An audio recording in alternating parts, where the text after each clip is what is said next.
Muito obrigado, presidente Félix. Saudá-lo, saudar também ao deputado Helder Salomão, que aqui preside a Comissão de Direitos Humanos. Saudar o ministro, dar-lhe as boas-vindas aqui na nossa comissão, como também ao doutor Carlos Moura, ao ex-presidente dessa Comissão de Ciência e Tecnologia, Seneghini, que também está aqui presente conosco. Eu queria começar dando uma limpada no terreno. Em primeiro lugar, eu quero dizer que eu sou uma entusiasta do Centro de Lançamento de Alcântara. Também quero lhe dizer que não tenho nenhum preconceito anti-americano. Muito pelo contrário. Eu sou doutor em Universidade Americana, tenho muitos processos de cooperação com universidades americanas, com instituições americanas. Então, queria deixar isso como uma, vamos dizer, premissa para a gente continuar a conversar. Mas eu quero lhe dizer, ministro, que esse tratado acendeu a minha luz amarela. E acendeu a partir da visita que o presidente da República fez aos Estados Unidos. E onde realizou tais manifestações de servilidade, de subserviência, de um alinhamento acrítico com os interesses americanos, que eu já fiz uma leitura desse tratado de uma forma desconfiada. E a minha desconfiança, em alguns pontos, ela encontra confirmação, apesar dos seus esclarecimentos. Então, eu conto que, com outros esclarecimentos, quem sabe eu possa remover, né, passar da minha luz amarela para a luz verde. Eu queria lhe fazer, particularmente, 3 perguntas, todas elas sobre o artigo 3, o terceiro artigo desse contrato. O artigo 3º, no parágrafo B, ele proíbe a cooperação com países que não sejam membros do regime de controle de tecnologia de mísseis, ou seja, com MTCR. Tá? Me parece que isso não faz sentido, porque, como o senhor mesmo esclareceu, dali não vai haver lançamento de nenhum equipamento militar, não é verdade? Então, quer dizer, a justificativa do MTCR é se fosse acontecer algum lançamento bélico, algum míssil militar.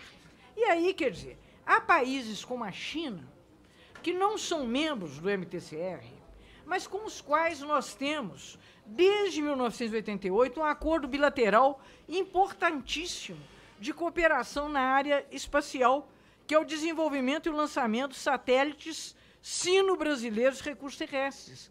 Então, a China ficaria excluída por conta dessa proibição de cooperar com países que não sejam membros. Ainda no artigo 3º, aí, no parágrafo A, nós temos uma possibilidade de os Estados Unidos praticar um veto político unilateral dos lançamentos. Isso, evidentemente, não tem nenhuma relação com resguardo de tecnologia norte-americana.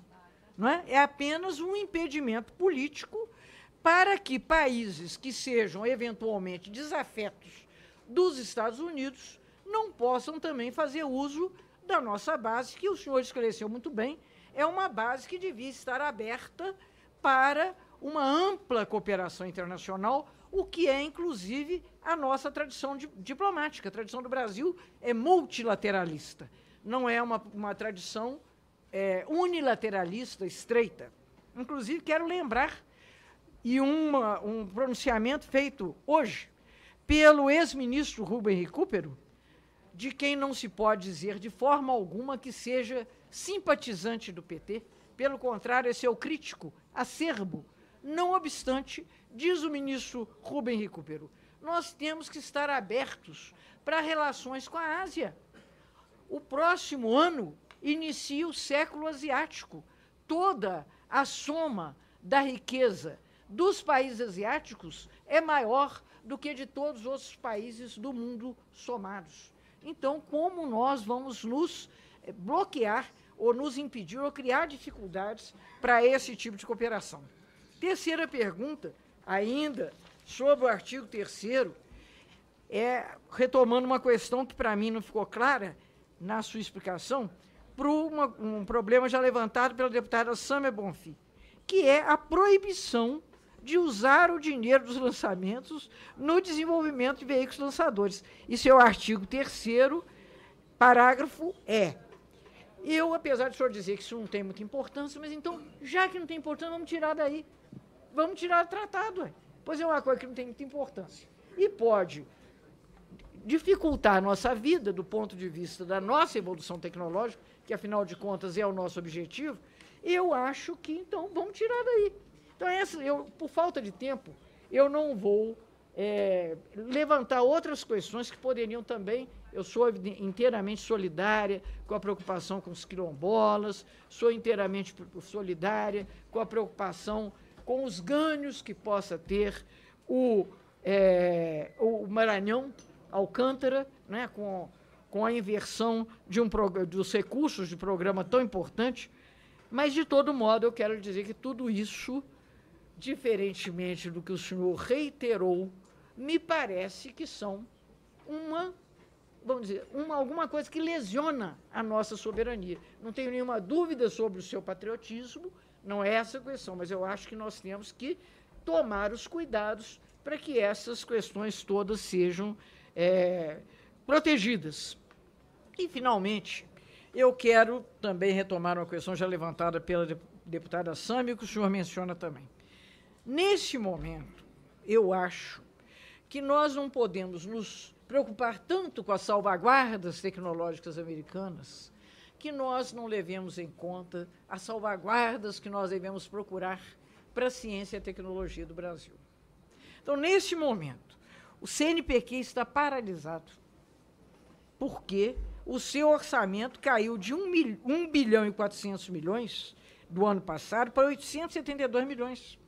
Isso é uma redução que não permite sequer que seja feito o pagamento das bolsas. As bolsas que alcançam 80 mil bolsistas, hoje despenderiam 900 milhões. Então, isso é uma preocupação enorme. Como é uma preocupação enorme, que o senhor mencionou também, o Fundo Nacional de Desenvolvimento da Ciência e Tecnologia. Não tem como. Afinal de contas, ele foi reduzido em 78%, 79% a rigor. Acabou. Então, nós não podemos desenvolver projetos novos. Isso, a meu ver, afeta a nossa soberania. Não é? E eu quero dizer que, quando se trata de ciência, tecnologia e inovação, eu sei que o senhor tem essa convicção, é de um campeonato mundial que se trata. E se nós não cuidarmos das nossas categorias de base, nós nunca vamos poder montar uma seleção campeã do mundo. Então, eu quero lhe dizer e pedir o seu apoio, contar com o nosso, pelas salvaguardas da ciência, da tecnologia e da inovação feita no Brasil e para o Brasil. Muito obrigado. Obrigado, deputada Margarida Salomão. Com a palavra também, líder Eduardo Braide. Eu quero pedir aqui aos líderes que estão inscritos também,